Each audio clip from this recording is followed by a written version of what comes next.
Hey, boss, he ain't working.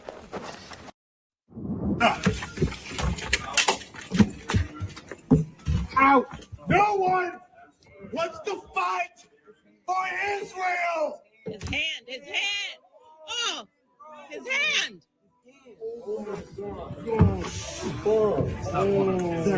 Sir. Let go of your hand. Let go of the door. Let go of the door. The senator broke his hand. A sitting U.S. senator just broke the hand of a Marine. Sir. Okay. Controlling your Senate. We're stuck in the door. Okay, sir. A U.S. senator just broke the hand of a Marine. Get stuck. A U.S. senator just broke the hand of a Marine. You're a coward. What'd you say? Senator? That's why you got kicked out. Everybody sit down, please. Sit down, please. Everybody sit down, please. Everybody sit down, please. I'm getting out of here. That's fine. Everybody sit down, please. Is your hand okay? Okay. No, it's not. This is disgusting. Disgusting. Just pull it This out. is Out. No one wants to fight for Israel. his hand, his hand. Oh, his hand.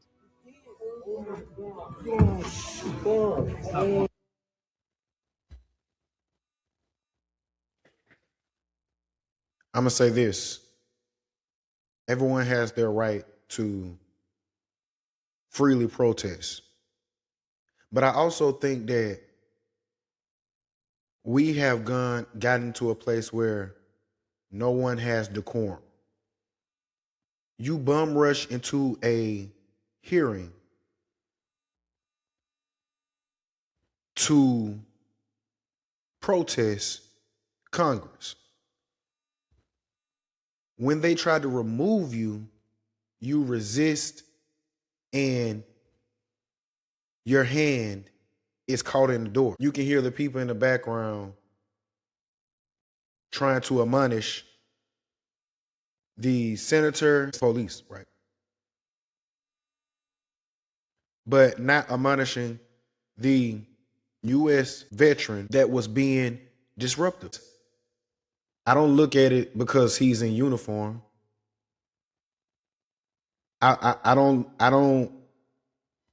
look at it as any other person that has disrupted these hearings, whether it is about Epstein, whether it's about gas prices or ICE. I've seen many videos, plenty of videos of people being disruptive. And even though I believe most of these hearings, clown show most of the time, a spectacle, I do believe that people need to understand or learn how to have some form of decorum. And what I'm seeing is a lack of decorum. I don't think that he was right in this situation. I believe he does have the right to protest. But once they went to remove him, he should have gracefully walked out the door. But you're holding on to the door, causing a scene, hoping something happens to you. I don't think that this gentleman should have been handling himself in this way.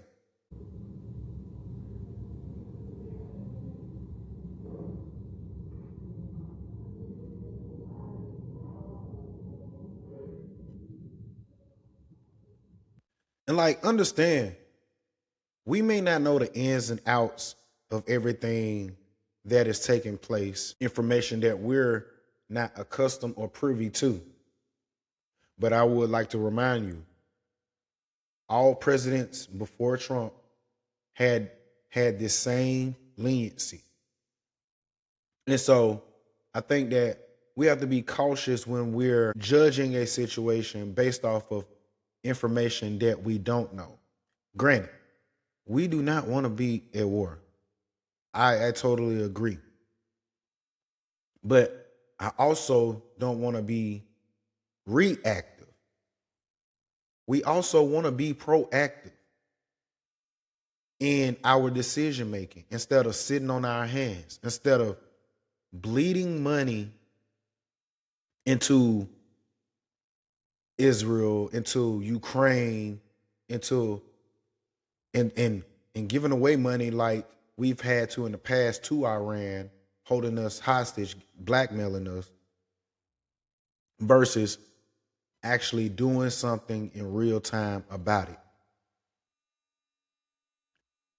For years, politicians have just kicked the can down the road, put a Band-Aid on every situation. This was not a declaration of going to war. This was an isolated mission that was accomplished to enable the possibility of the Iranian people, the aid for the Iranian people to take back their country. Where they debated whether they should support Hamas to go and do that attack. They did it, and now we are in the position that we are in.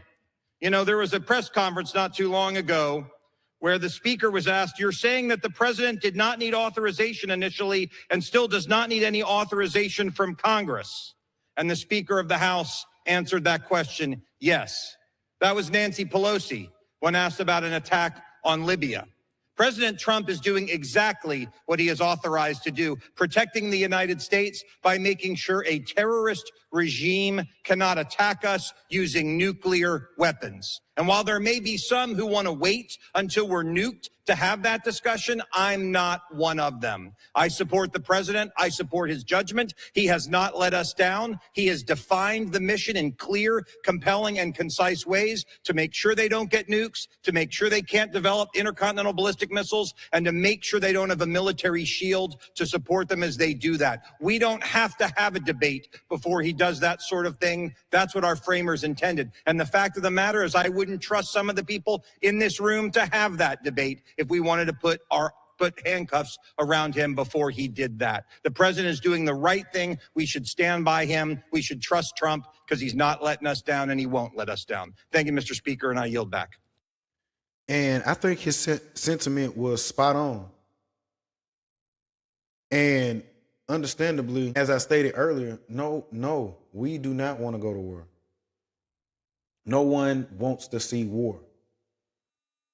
But I do not want to also see us lackadaisical, not prepared. I think for so long we've been sitting on our hands and allowing other countries, allowing the world to dictate to us what is best for America.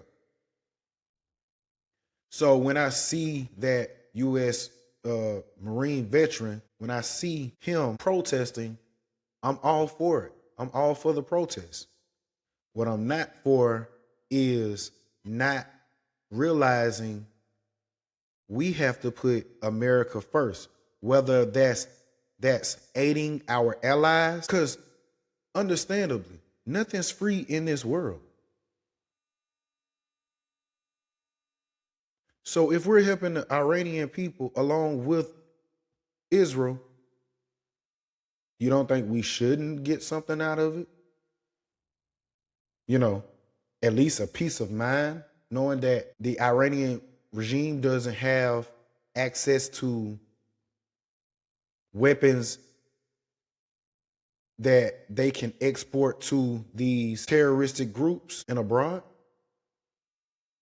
or have capabilities to actually reach the United States in other countries that they're trying to destroy currently. Think about after this attack, they start attacking everybody. I don't understand what the confusion is. Let me explain it to you, and I'll do it once again as clearly as possible. Perhaps you'll report it that way. The United States is conducting an operation to eliminate the threat of Iran's short-range ballistic missiles and the threat posed by their Navy, particularly to naval assets. That is what it is focused on doing right now, and it's doing quite successfully. I'll leave it to the Pentagon and the Department of War to discuss the tactics behind that and the progress that's being made. That is the clear objective of this mission. The second question that's been asked is, why now? Well, there's two reasons why now. The first is it was abundantly clear that if Iran came under attack by anyone, the United States or Israel or anyone, they were going to respond and respond against the United States. The orders had been delegated down to the field commanders. It was automatic, and in fact, it bared to be true because, in fact, within an hour of the initial attack on the leadership compound, the missile forces in the south and in the north, for that matter, had already been activated to launch. In fact, those had already been pre-positioned. The third is the assessment that was made. You heard that? They were already, regardless if we stepped in or not, they were already ready, geared up to attack us. So us being on the defense, us already set in motion, already ready to be this, that is what I'm talking about. Proactive versus reactive. We had knowledge. We had intel. So proactively, we put our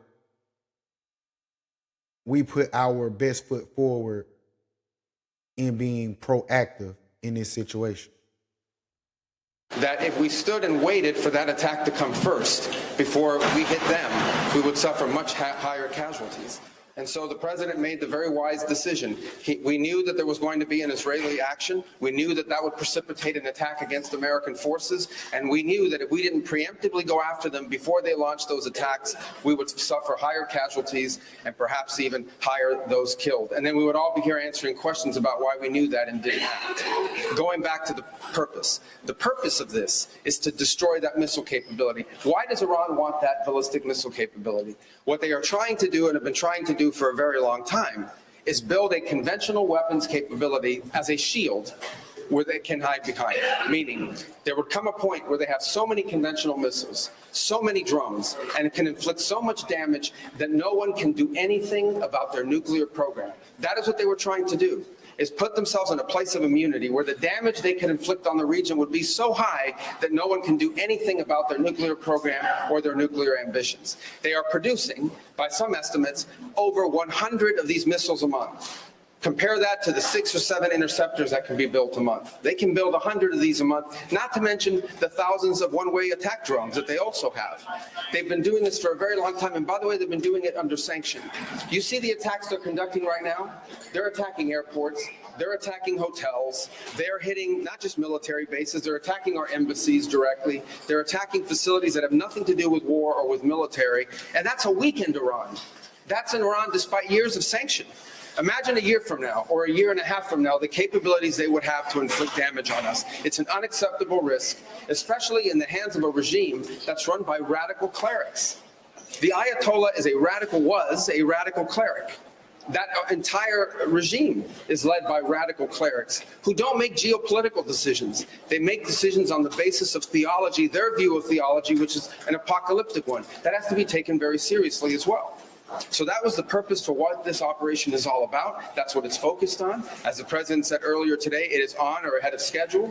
I will defer to the Department of War to discuss the progress being made at a tactical level, but it was the right decision and an important decision for the safety and security of the world. And I think Marco hit it spot on. He was very direct, very clear in why we did what we did.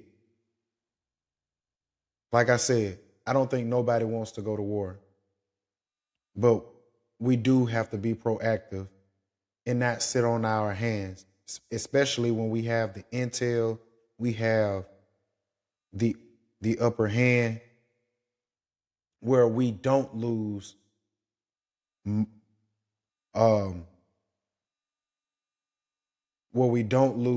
lot of soldiers, where we don't lose a lot of assets. But overall, I see so many people that are moving disingenuous.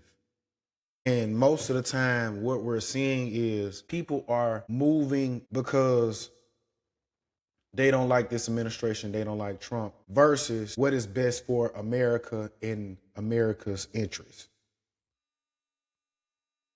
And I think that is a terrible correlation or a terrible mindset to have. But sippers, y'all let me know what y'all think in the comments. Remember to like, share, subscribe, and hit that notification bell. It's your boy Mercy. I'm out.